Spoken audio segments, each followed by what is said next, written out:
primeiro episódio dessa resenha crítica, tratamos da parte 1 do livro Os Segredos da Mente Milionária, que dá o pano de fundo para toda a obra de T. Harv Eker. No episódio anterior, tratamos dos 10 primeiros arquivos de riqueza propostos na parte 2 do livro.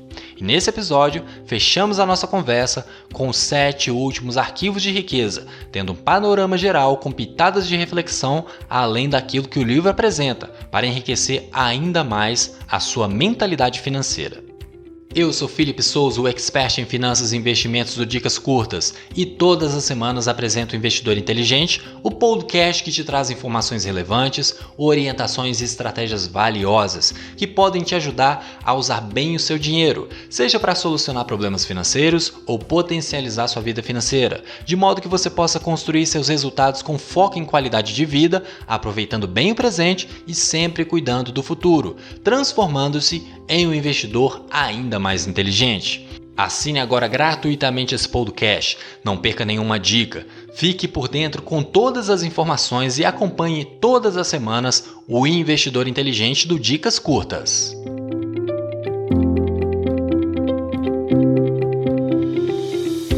Quer aprender como fazer o seu dinheiro trabalhar para você?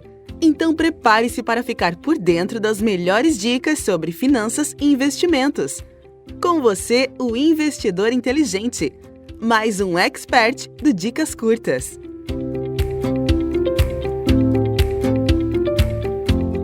Arquivo número 11. As pessoas ricas preferem ser remuneradas por seus resultados. As pessoas de mentalidade pobre preferem ser remuneradas pelo tempo que despendem.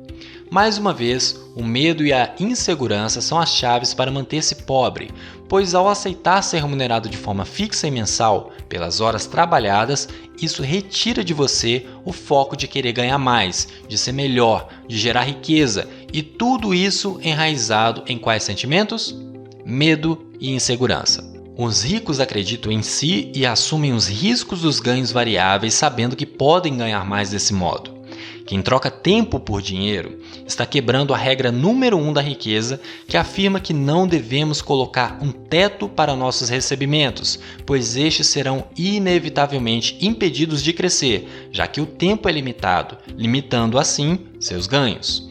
As alternativas apresentadas pelo autor são: primeiro, abrir um negócio próprio; segundo, trabalhar por comissão; terceiro, receber uma porcentagem da receita, dos lucros ou das ações da empresa. O importante é assegurar-se de criar uma situação que lhe permita ganhar com base nos seus resultados. Outra opção é trocar o emprego por uma relação contratual. Se o empregador estiver disposto, ele pode contratar a sua empresa em vez da sua pessoa para realizar basicamente as mesmas atividades que você executa. Apesar da perspectiva ser a legislação americana na época em que o livro foi escrito, dependendo do que você faz hoje, é bem possível propor isso no Brasil, devido à mudança das formas de trabalho que temos experimentado nos últimos 15 anos. Quero te atentar para algumas coisas. Não seja imprudente. Como assim? O autor tem razão sobre a afirmação: quem troca tempo por dinheiro limita os seus recebimentos. O ganho variável permite ganhos maiores que os habituais, mas também permite ter ganho zero. Isso mesmo, não ganhar. Contudo, se hoje você trabalha em um emprego fixo que traz o sustento para sua casa, não seja impulsivo e ache que basta apenas se aventurar em uma oportunidade de empreender que vai dar certo. Prepare-se o suficiente antes de começar a explorar essa oportunidade paralela. Se com o tempo essa atividade crescer ou ter o potencial real de crescer de modo que supere o seu rendimento principal fixo, faça a migração. E até para esse movimento de mudança, procure se preparar financeiramente. Pode passar a impressão, quando se lê isso no livro, que você tem que tomar uma atitude impensada, correr riscos loucos e que vai dar tudo certo, que o universo vai te ajudar porque você tem o desejo de ser milionário. Grande coisa! Preserve seu rendimento fixo enquanto constrói outras formas de rendimento variável e amadurece sua mente para somente depois realizar a transição. Existem exceções ao que eu estou dizendo? Claro! Tem gente que sai de um trabalho, recebe um acerto, abre um negócio e se dá super bem, mas a maioria faz o mesmo e se afunda. Seja prudente, não tolo. Prepare-se, estudando e formando reservas para a transição, construa e só depois mude. Tem muitas habilidades que precisam ser aprendidas antes de empreender, então vai com calma. Arquivo número 12. As pessoas ricas pensam: posso ter as duas coisas. O autor adverte que em nenhuma outra área do pensamento de que podemos ter as duas coisas é mais importante do que no campo financeiro. As pessoas de mentalidade pobre acreditam que devem optar entre a riqueza e os demais aspectos da vida. Por isso, racionalizam a posição de que o dinheiro não é tão importante. Esse pensamento faz com que elas provoquem repulsão da riqueza ao invés de gerá-la. O dinheiro é importante, pois funciona como um lubrificante que lhe permite deslizar pela vida em vez de se arrastar por ela. Proporciona liberdade para comprarmos o que desejarmos e fazer o que quisermos com o próprio tempo. Tendo dinheiro em abundância, a pessoa tem condições de desfrutar o que há de melhor que o dinheiro possa comprar e também a oportunidade de ajudar outras pessoas a satisfazerem as suas necessidades básicas. Além disso, ser rico faz com que a pessoa não precise gastar sua energia se preocupando com a falta de dinheiro. De acordo com o autor, caso deseje viver de fato uma vida sem limites, devemos deixar de lado o modo de pensar excludente e manter a intenção de ter as duas coisas. Arquivo número 13. As pessoas ricas focalizam seu patrimônio líquido. Neste princípio, aprendemos que a verdadeira medida da riqueza é o patrimônio líquido e não os rendimentos. O patrimônio líquido é calculado como sendo o valor de tudo que uma pessoa possui menos aquilo que ela deve, ou seja, o somatório de dinheiro, ações, títulos, imóveis, o negócio atual, a própria casa, subtraindo tudo que deve, como dívidas, financiamentos, compromissos diversos. O autor explica que o patrimônio líquido é constituído de 4 fatores determinantes. Rendimentos, ou seja, aquilo que você recebe como renda, provém basicamente de rendimento ativo e rendimento passivo. Os ativos são os valores que se ganha pelo trabalho, já os rendimentos passivos são aqueles recebidos sem que se precise trabalhar diretamente. Trabalhei um pouco desses conceitos em um dos meus e-books de minha autoria. Basta acessar meu site e baixá-lo gratuitamente. As 3 habilidades financeiras essenciais.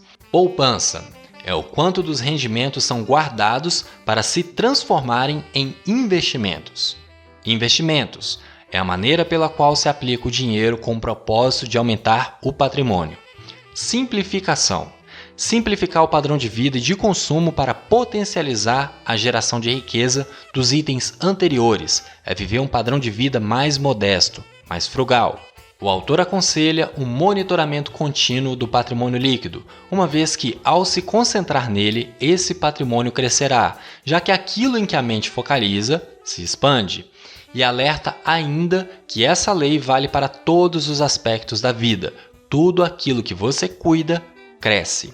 E eu acrescento, tudo aquilo que você deixa ao espontâneo, tende a piorar. Aqui no Brasil temos dificuldade em prestar atenção no patrimônio líquido, porque geralmente pensamos no rendimento mensal, não no anual como acontece nos Estados Unidos, e isso nos condiciona a pensar em patrimônio líquido em termos mensais. Apesar disso, devemos focar nossa atenção no crescimento do patrimônio líquido, mas sem descuidar da manutenção ou aumento de renda. Sem rendimento não tem planejamento financeiro e muito menos patrimônio financeiro ou econômico, exceto se a pessoa for agraciada com herança ou prêmio.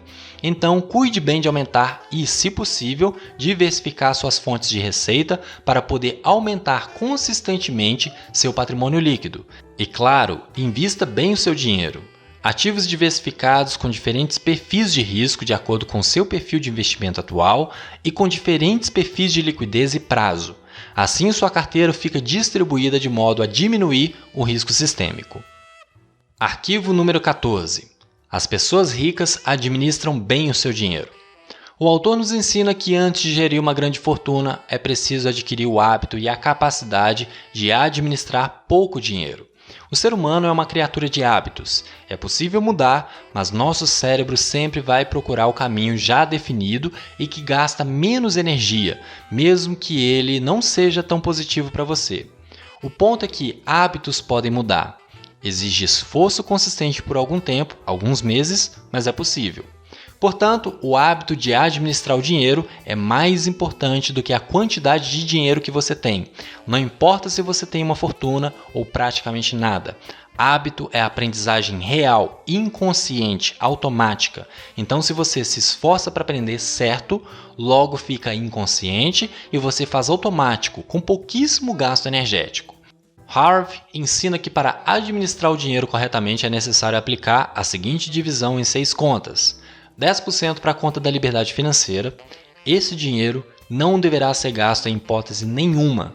Ele será usado para investimento e os rendimentos desses investimentos serão os valores que poderão ser gastos, nunca o principal. 10% para a conta da diversão. Já essa conta deve ser zerada todo mês. Exatamente, você deve torrar mensalmente todo o dinheiro que tiver depositado, de um modo que o faça se sentir rico.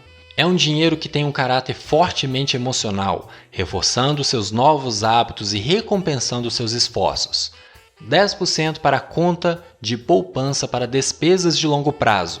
10% para a conta da instrução financeira. 50% para a conta das necessidades básicas. 10% para a conta das doações. Algumas pessoas conseguem aplicar essas proporções e se saem muito bem. Outras pessoas tentam e ficam muito frustradas por não conseguirem atingir as proporções estabelecidas pelo autor. E com isso tendem a achar que esse negócio de finanças e gestão financeira não é para elas. Enganam-se. Deixa eu te falar uma coisa. Essa proporção é uma sugestão. Não é necessariamente o jeito certo e com certeza não é o único jeito de dar certo. Tem pessoas ou famílias que precisam ter um gasto maior com necessidades básicas, maior do que 50% de seus rendimentos, principalmente se eles forem mais baixos. Assim como tem famílias que têm proporções exageradas e podem corrigir o rumo e liberarem recursos para investimentos, sem prejudicar os gastos com qualidade de vida. Em termos de finanças pessoais, não existe apenas um único jeito de dar certo. Tem um jeito que dá certo para você. Tem que testar. Porém, o essencial é que você salve dinheiro para investir para seu futuro, no mínimo 10%, idealmente uns 30%. O restante vai depender do seu momento de vida e das suas condições.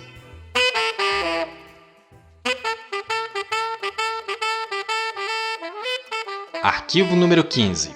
As pessoas ricas põem o seu dinheiro para dar duro para elas.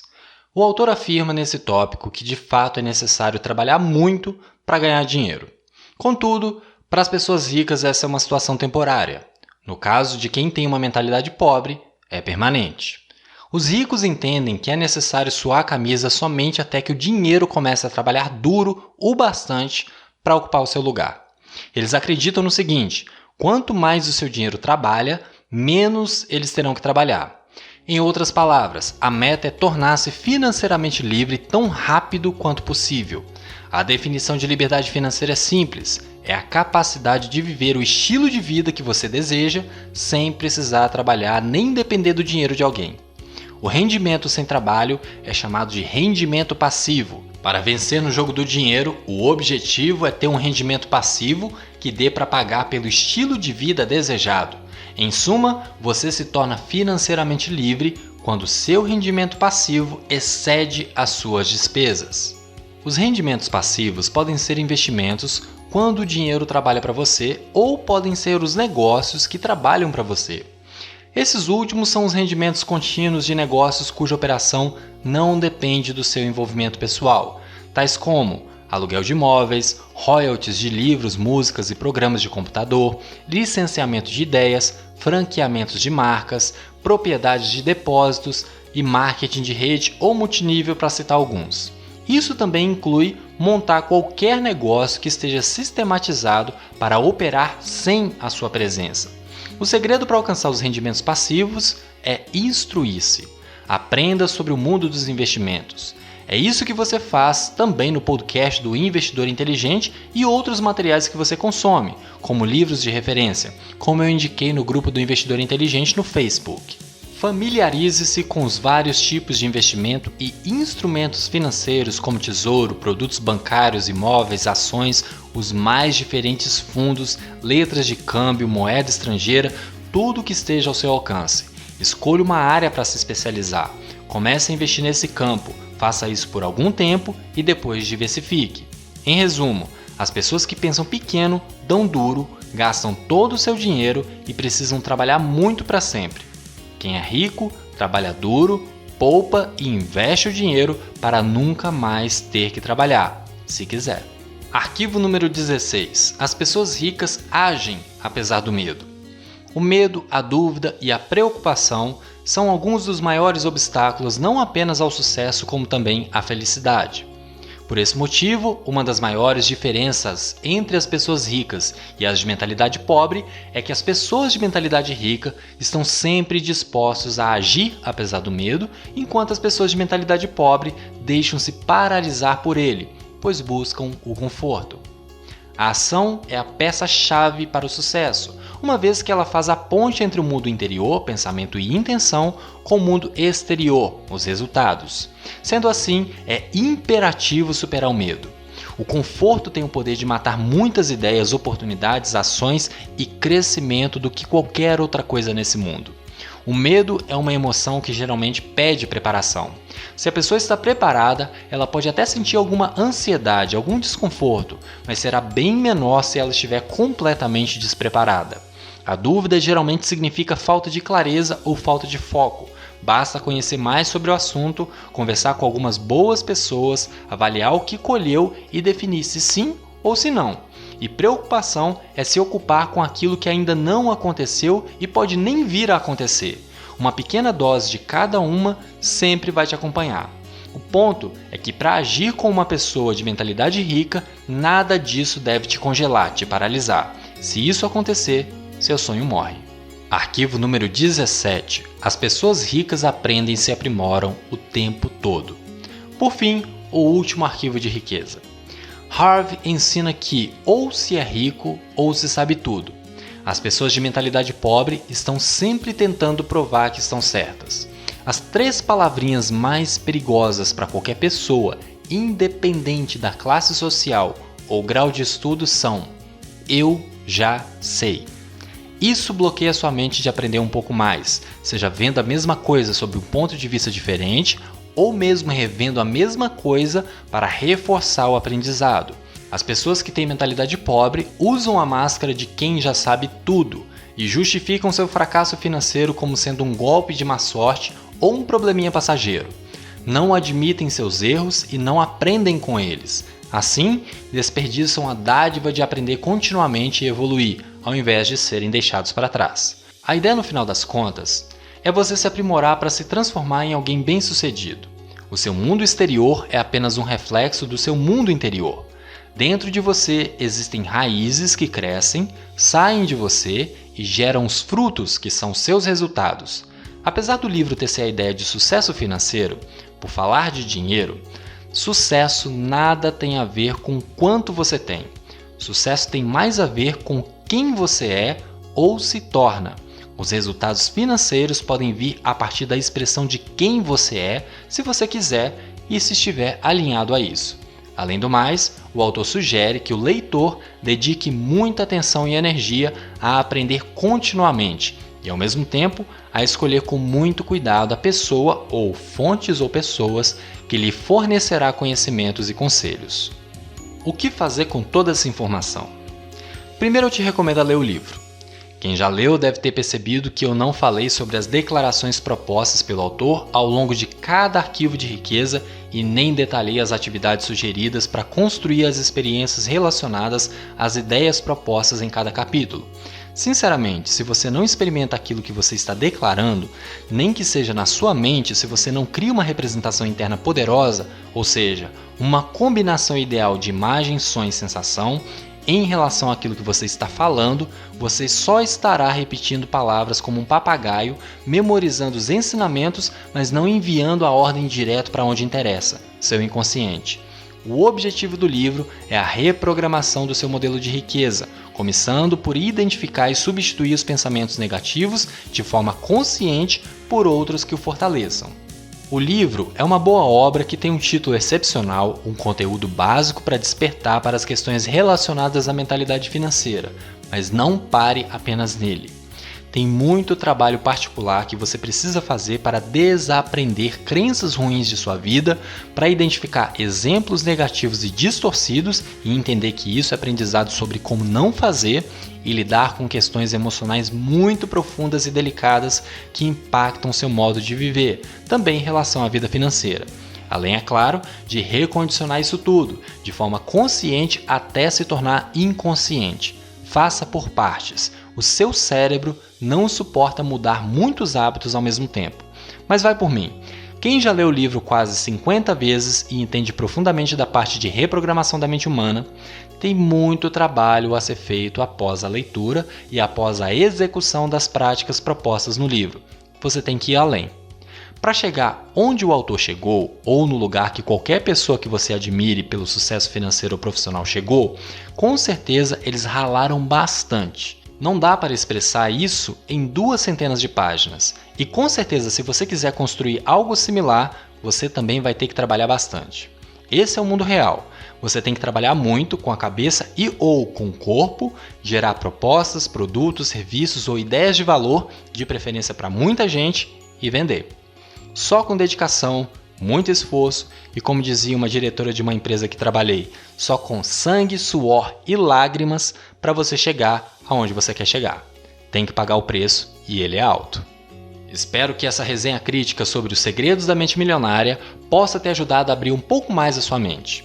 Recomendo que escute os episódios 117 e 118 para ter o apanhado geral sobre o que discutimos no presente episódio do Investidor Inteligente. E claro, também espero que tenha gostado do episódio de hoje. Se você gostou, curta, comente e compartilhe nossas publicações do Dicas Curtas nas redes sociais. Ficou com alguma dúvida? Basta primeiro entrar no grupo do Investidor Inteligente no Facebook e depois postar sua pergunta, pois estarei à disposição para esclarecer todas elas. Assine e acompanhe esse podcast através do seu dispositivo Apple ou Android, sendo que você também pode encontrar o Investidor Inteligente no Spotify e no Deezer. Agora um anúncio muito importante. Sabia que a partir de agora, você também pode ajudar o Dicas Curtas a crescer ainda mais fazendo parte do grupo de apoiadores? Com incentivos a partir de R$1 por mês, você ajudará o Dicas Curtas a alcançar mais pessoas, incluir novos experts e, claro, ter acesso ao grupo de apoiadores no Facebook para receber conteúdos especiais e ter acesso a lives exclusivas para poder tirar suas dúvidas ao vivo com o expert de sua preferência. Para ser um apoiador, basta acessar o site apoia.se/Dicas Curtas. O link vai estar disponível na descrição do episódio. Ficamos por aqui e até a próxima semana com mais uma dica para sua vida financeira. Aqui é Felipe Souza, o Investidor Inteligente. Dicas curtas, dicas rápidas e fáceis de consumir.